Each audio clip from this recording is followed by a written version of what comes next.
In that first example, we found the vertical asymptote. Let's highlight what we got going on. We found the vertical asymptote, we found the hole. We'll come back and I'll talk about horizontal asymptotes in a minute. But first, let's just focus on those two things, what the domain gives us. All right. So,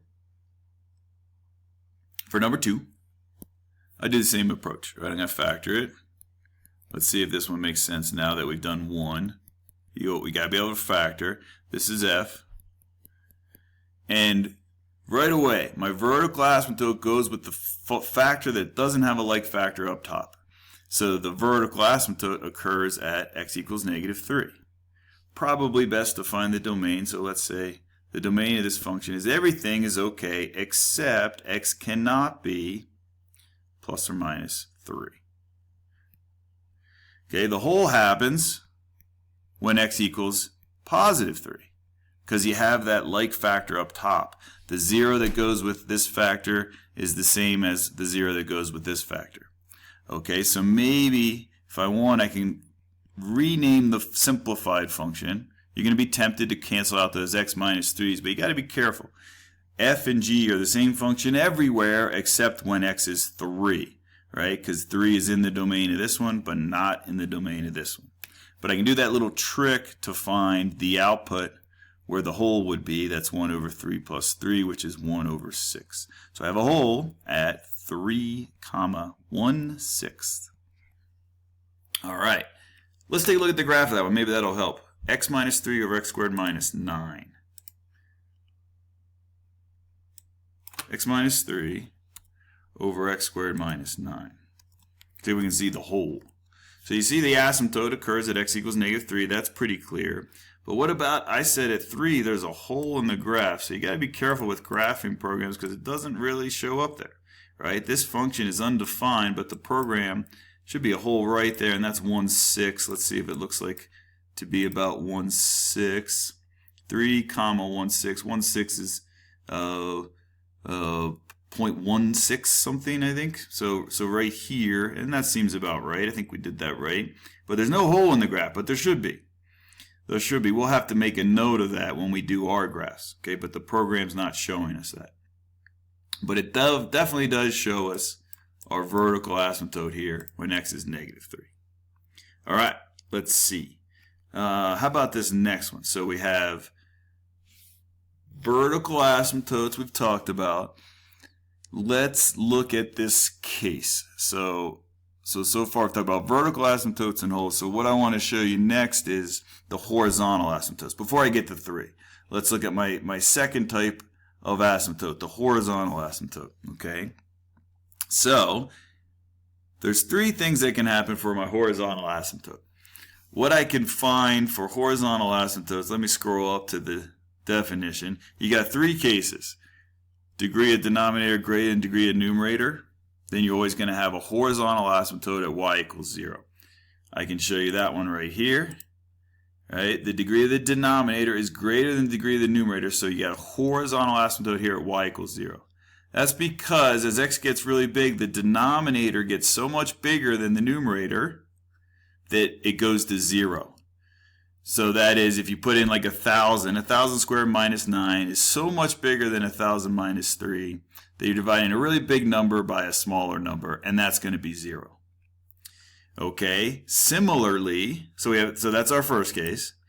If they're the same, so I'll give an example of each. X over x squared plus 1. Degree of the denominator is greater than degree of the numerator. What happens as x goes to infinity and negative infinity, this grows so much bigger than this that you're dividing something by a really, really big number, and that gets to 0. Y goes to 0. That's your horizontal asymptote. Y equals 0, horizontal asymptote. Well, what if they're the same? So what if I had like a 2x squared minus 1 over 2x squared plus x plus 5? The idea of horizontal asymptotes is what happens as x goes to infinity. As x goes to infinity, where does y go? Well, in this case, at infinity, the only thing that matters for all of these is your leading power. because that's going to grow so much faster at infinity that the other things don't really matter. Like this doesn't matter, this doesn't matter, and this doesn't matter as x goes to infinity. So what happens is, as x grows really fast, neither of these guys win because they're the same power. So we don't have the situation that we had up here where the denominator wins. The denominator grows so much faster. So what you end up with, if these guys don't really matter at infinity, then you just end up with the highest power, and they end up canceling out, and you end up with the ratio, the leading coefficient of the numerator divided by the leading coefficient of the denominator. In this case, that's 2 over 2, or 1. Y equals 1. Okay, so that's case 2, where the powers are the same. And then you can guess case 3 would be the opposite. If you have something like this, x squared plus x over x. Right? And the same concepts apply. As x goes to infinity, y goes to, what's going to happen? This grows so much faster than this that I will not have a horizontal asymptote. There will be none. Right? Because the numerator wins. It gets really big and it just goes to infinity, so it goes up. All right, so let's look at that one because we haven't seen that type yet. Let's take a look at that guy. If I had an x squared on the top, if the x squared on the top and just like a linear function on the bottom, something like that, what happens? Well, you can see there is no horizontal asymptote. It's still a rational function. There's a vertical asymptote at x equals 4. We can see that. But you don't have a horizontal asymptote. You have this different behavior because as x goes to infinity, it doesn't go to a certain number like 0 or 1. It just goes up. But you will notice that I have what looks like an asymptote that's a line. Right? If I drew a line right through here, we'd have what's called an oblique asymptote. And we'll look at that guy in the next video. That'll be our third and final asymptotes. Vertical, horizontal, and then we'll talk about this one next. Okay? So let's just go look at these guys and look at horizontal asymptotes. So now, hopefully that made sense. So now I can find the horizontal asymptote here. I say, which case is this? The degree is the same.